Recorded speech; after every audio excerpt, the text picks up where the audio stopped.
Curso Falando a gente se entende, reforço de interpretação de textos sobre o texto A Lição das Trevas. Como ele vai ser uma lição de casa, onde as pessoas vão ter que comentar a história e falar sobre o que entenderam dela, nós vamos fazer um reforço com base na segunda aula e mostrando passo a passo, usando aqueles slides, o assunto para fazer a interpretação desse texto. Vamos lá? O primeiro objetivo de uma interpretação de texto é a identificação da sua ideia principal.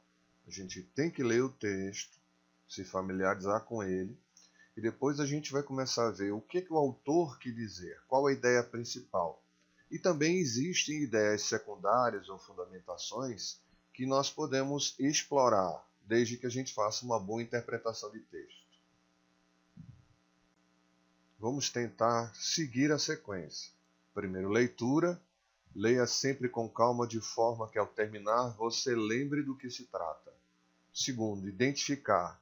Acostume-se a sublinhar e destacar as palavras que você não conheça e consulte um dicionário. Depois, anote para posteriormente lembrar. Destacar. Destaque os pontos que se mostram importantes no assunto, assim como os que você não compreendeu, para analisar com calma. Devemos seguir esses passos para a gente não pecar na qualidade que a gente está fazendo.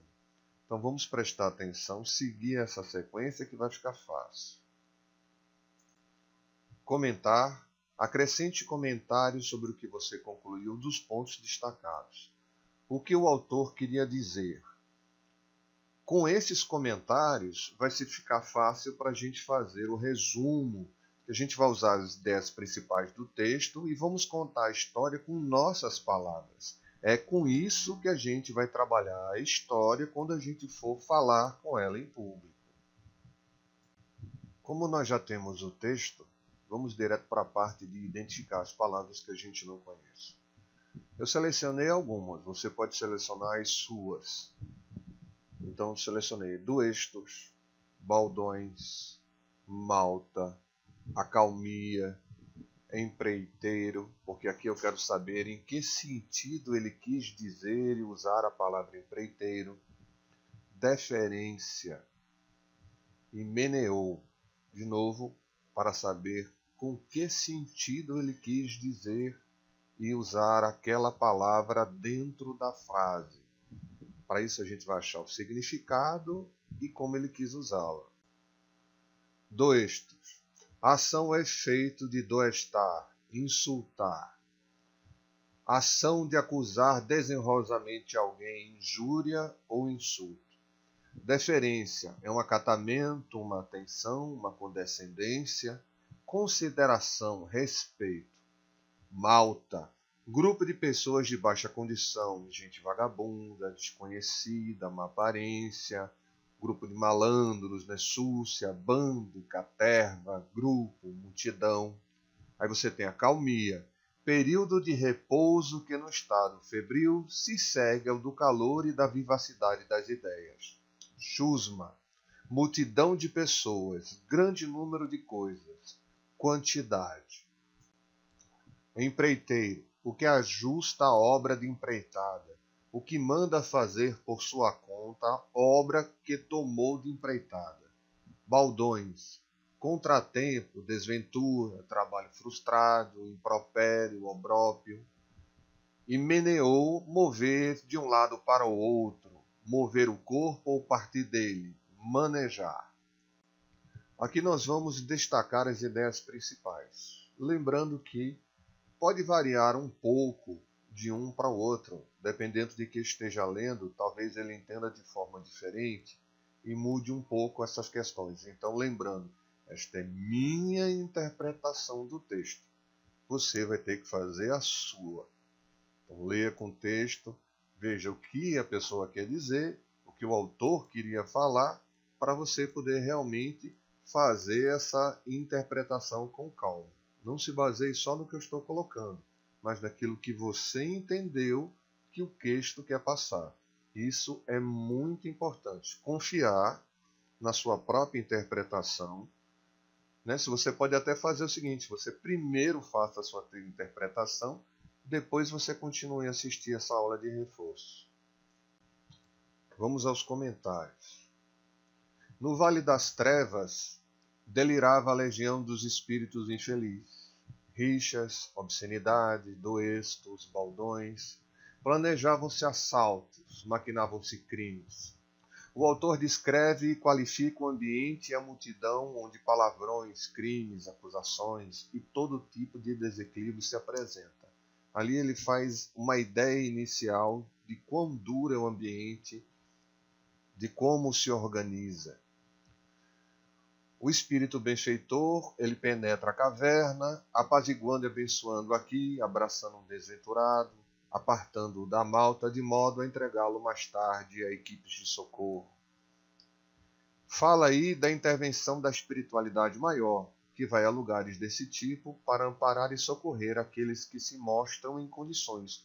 Ou seja, mesmo neste ambiente, há aqueles que já dão ideia, dão sinais que podem se recuperar, que desejam sair de lá, e aí é que entra o trabalho desses benfeitores que vão dar testamento do amor de Deus nesse tipo de ambiente. Enfurecido, mandante da crueldade, ao descobri-lo, se aquietou em súbita acalmia, impondo respeitosa serenidade à chusma de loucos. É interessante ver que o autor mostra que mesmo nas trevas nós temos uma hierarquia. Existem inteligências que direcionam e organizam ações negativas. Mas diante do emissário do amor, ele muda de atitude. É interessante ver como ele usa a palavra calmia, que aí seria aquela calma que vem depois da agitação da febre alta.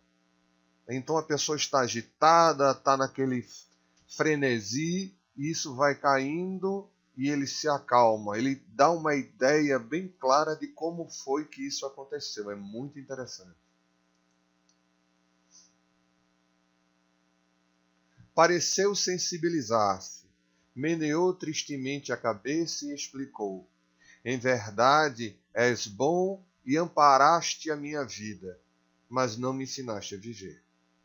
Demonstra vergonha e tristeza aquele senhor das trevas. Revela ser agradecido, mas ao mesmo tempo, se muito recebeu em apoio material, faltou-lhe esclarecimento de modo a direcionar a própria vida para o bem. Esse é um dos pontos principais do texto. Que ele recebeu ajuda, foi socorrido, reconhece que recebeu ajuda, reconhece de quem veio a ajuda, mas não alterou em nada seu modo de vida. Espíritas, irmãos, cultivemos a divulgação da doutrina renovadora que nos esclarece e reúne. Como o pão do corpo, estendamos a luz da alma que nos habilite a aprender e compreender, raciocinar e servir. Aí o autor, no caso, irmão X, ele alerta-nos a importância de socorrer não só a miséria física, mas também a miséria moral, a ignorância, estendendo o conhecimento da doutrina o mais que for possível. Não é uma questão só de caridade, mas é tão importante amparar quem sofre, quem sente fome, quem sente frio, quanto lhe dar um sentido à vida. Ajudá-lo a entender o direcionamento que ele precisa ter para não vir a sofrer.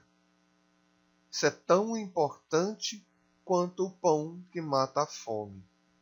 Não substitui, não é mais importante. São de pesos iguais que a gente precisa trabalhar. Agora, quanto ao resumo, é por conta de vocês. Até mais.